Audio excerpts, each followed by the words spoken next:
నమస్తే, welcome to hashtag you. నేను మీ Rajesh.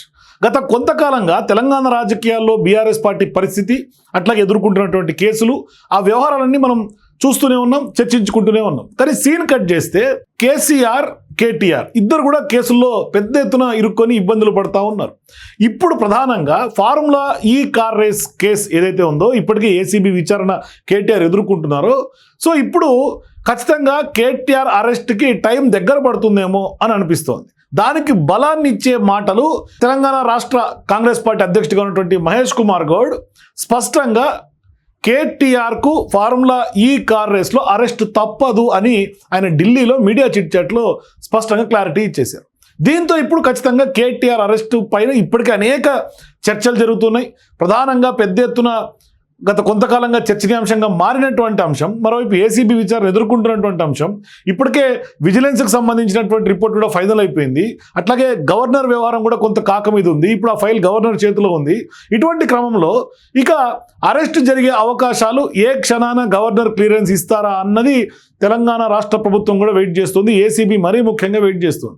So ఇటువంటి క్రమంలో మరి కేటీఆర్కి ఖచ్చితంగా ఈ ఫార్ములా ఈ కార్ రేస్ కేసులో బిగ్ షాక్ తప్పేలా లేకున్నట్టుగానే కనిపిస్తుంది. ఒకవైపు ఏసీబీ, మరోవైపు ఈడీ, ఇట్లా రెండు ప్రధానంగా ఇప్పుడు ఈ కేసులో ప్రధానంగా విచారణ చాలా వేగంగా కొనసాగిస్తున్నటువంటి నేపథ్యంలో, మరోవైపు ఏసీబీ దూకుడు పెంచినటువంటి సందర్భంగా ఇప్పుడు రాష్ట్ర రాజకీయాల్లో తీవ్రమైనటువంటి చర్చనీయాంశంగా ఫార్ములా ఈ కార్ రేస్కి సంబంధించినటువంటి వ్యవహారం కొంత చర్చకు నడుస్తుంది. అదొక రకంగా కీలక దశకు కూడా చేరుకుంది. ఎందుకంటే ఈ కేసులో ప్రధానంగా A1గా ఉన్నటువంటి బీఆర్ఎస్ పార్టీ వర్కింగ్ ప్రెసిడెంట్గా ఉన్నటువంటి కేటీఆర్ పైన ప్రాసిక్యూషన్కు అనుమతి ఇవ్వాలంటూ కూడా రాష్ట్ర ప్రభుత్వం గవర్నర్ను కోరింది. ప్రభుత్వ ప్రధాన కార్యదర్శి నుంచి ఆ సంబంధిత ఫైల్ ఏదైతే ఉందో అది ఇప్పటికే రాజ్భవన్ చేరినట్లుగా మనకు విశ్వసనీయ వర్గాలు తెలుపుతూ ఉన్నాయి. అంటే ఇప్పుడు ప్రధానంగా గవర్నర్ గ్రీన్ సిగ్నల్ ఇస్తే ఇక నెక్స్ట్ కేటీఆర్ని ప్రాసిక్యూట్ చేయటం అంటే ఏసీబీ ఆధీనంలోకి తీసుకుంటుంది. సో ఇప్పుడు ఈ ఫైల్ని అందుకున్నటువంటి గవర్నర్ జిష్ణుదేవ్ వర్మ దీనిపైన కొంత న్యాయపరమైనటువంటి అంశాలను కూడా పరిశీలిస్తున్నట్టుగా సమాచారం. సో ఇప్పుడు వారి సూచనల అనంతరం గవర్నర్ ఫైనల్ డెసిషన్ తీసుకునే అవకాశాలు ఉన్నాయి. మరోవైపు ఇప్పటికే దీనికి సంబంధించినటువంటి వ్యవహారంలో విజిలెన్స్ కూడా ఆ యొక్క అధికారుల పైన కూడా కొంత చర్యలు తీసుకోవాలని సిఫార్సు చేసింది.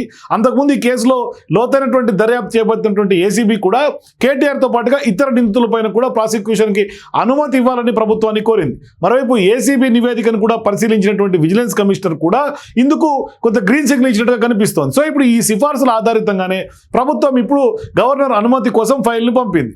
ఒకవైపు చకచక ఇవంతా ఈ వ్యవహారం నడుస్తున్నటువంటి క్రమంలో తాజాగా ఢిల్లీ చిట్ చాట్లో కాంగ్రెస్ పార్టీ అధ్యక్షుడిగా ఉన్నటువంటి మహేష్ కుమార్ గౌడ్ కూడా ఇప్పుడు కేటీఆర్ ఈ కేసులో అరెస్టు తప్పదు అని చెప్పినటువంటి నేపథ్యంలో కోట్ల రూపాయల మనీ లాండరింగ్ జరిగింది అని ఆరోపణలు ఎదుర్కొంటున్నటువంటి కేటీఆర్ అప్పట్లో మౌఖిక ఆదేశాలు ఖచ్చితంగా ఇచ్చారు. ఆయన చెప్తేనే మేము ట్రాన్స్ఫర్ చేశామని అప్పట్లో హెచ్ఎండిఏకి కీలకంగా ఉన్నటువంటి ఎవరైతే మాజీ ఐఏఎస్ అరవింద్ కుమార్ చెప్తున్నారో ఇప్పుడు ఖచ్చితంగా ఏసీబీ దూకుడులో ఈ వ్యవహారం అంతా కూడా బట్టబయలవుతోంది. మరోవైపు ఇప్పటికే ఏసీబీ నివేదికలో కీలకమైనటువంటి ఆరోపణలు ఈ ఫార్ములా ఈ కార్ రేస్లో ఖచ్చితంగా ఒప్పందం నుంచి నిధుల చెల్లింపుల వరకు కూడా అనేక నిబంధనలన్నీ కూడా ఉల్లంఘించినట్టుగా స్పష్టంగా కనిపిస్తుంది. అంటే కేటీఆర్ ఏమో క్యాబినెట్ అప్రూవల్ లేకున్నా పర్లేదు అంటారు, కానీ రూల్స్ ప్రకారం అయితే వితౌట్ క్యాబినెట్ అప్రూవల్ అన్ని ఫండ్స్ని కొంత ట్రాన్స్ఫర్ చేయడానికి, మరీ ముఖ్యంగా హెచ్ఎండిఏ నుంచి ట్రాన్స్ఫర్ అవడానికి వీలు లేదు. దాంతో ఇప్పుడు ఏసీబీ తన నివేదికలో స్పష్టంగా ఈ వ్యవహారాలన్నీ కూడా కోట్ చేస్తే చెప్పినటువంటి నేపథ్యం. సో ఇప్పుడు ఎలాంటి ముందస్తు అనుమతులు లేకుండా 2 విడతల్లో విదేశీ కరెన్సీ రూపంలో డబ్బు చెల్లించడం కూడా ఖచ్చితంగా ప్రభుత్వ ఖజానాకు దాదాపుగా 54.88 కోట్ల నష్టం వాటిల్లింది అనే అంశాలని స్పష్టంగా ఏసీబీ చెప్తోంది. అంటే అప్పటి పురపాలక మంత్రిగా ఉన్నటువంటి ఎవరైతే కేటీఆర్ ఉన్నారో ఎంఏయుడి మంత్రి, ఆయన ఆదేశాల మేరకే, మౌఖిక ఆదేశాల మేరకే ఈ ప్రక్రియ మొత్తం జరిగిందని స్పష్టంగా ఆధారాలు కూడా ఉన్నాయనే అంశాన్ని ఏసీబీ ఇప్పటికే కుండబద్దలు కొడుతుంది. అంటే అన్ని వేళ్ళు కేటీఆర్ పైన ఎక్కువ చూపుతా ఉన్నాయి. సో ఇప్పుడు ఈ కేసులో కేటీఆర్తో పాటుగా కీలకంగా ఉన్నటువంటి మరో ఐఏఎస్ అధికారి అరవింద్ కుమార్, ఆయనే మొత్తం ఈ వ్యవహారం అంతా నడిపించారు, ఈయన మౌఖిక ఆదేశాలు ఇచ్చారు. సో ఇప్పుడు చీఫ్ ఇంజనీర్ బిఎల్ఎన్ రెడ్డి కూడా దీంట్లో ప్రధానంగా A3గా ఉన్నారు. అంటే ఫార్ములా ఈ ఆపరేషన్ సంబంధించినటువంటి FEO సంస్థ కూడా ఏదైతే ఎస్జెన్ నెక్స్ట్ సంస్థ కూడా ఆ యొక్క ఎండీలను కూడా ఏసీబీ నిందితులుగా చేర్చింది. సో ఇప్పుడు ఐఏఎస్ అధికారి అయినటువంటి అరవింద్ కుమార్ పైన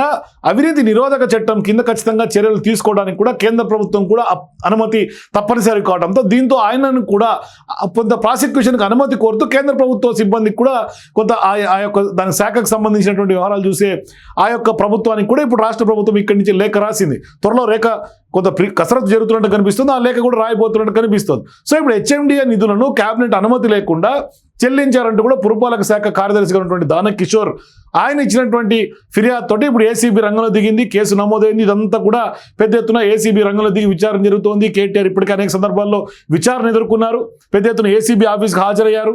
ఇట్లా కీలకమైనటువంటి ఈ కేసు ఫైనల్ స్టేజ్కి వచ్చినట్టుగా కనిపిస్తుంది. అందుకని ఇప్పుడు ప్రాసిక్యూషన్ గవర్నర్ గ్రీన్ సిగ్నల్ ఇస్తే విజిలెన్స్ ఒకవైపు అట్లాగే ఏసీబీ ఒకవైపు దూకుడు మీద ఉన్నటువంటి నేపథ్యంలో ఈడీ ఎంటర్ అయ్యే అవకాశం ఉంటుంది. ఇప్పుడు ఈ వ్యవహారం అంతా నడుస్తున్నటువంటి క్రమంలో తాజాగా మహేష్ కుమార్ గౌడ్ చెప్పినటువంటి వ్యాఖ్యలు మరింత బలాన్ని చేకూరుస్తుంది. సో ఈ కేసులో ఖచ్చితంగా కేటీఆర్ అరెస్టు అవ్వక తప్పదు అని స్పష్టంగా మనకు జరుగుతున్నటువంటి పరిణామాలు బట్టి చూస్తే అర్థమవుతుంది. సో మీరు కూడా కేటీఆర్ అరెస్ట్ తప్పదని మీకు అనిపిస్తే మీ అభిప్రాయాలు కింద కామెంట్స్ తెలియజేయండి. For more videos please watch #.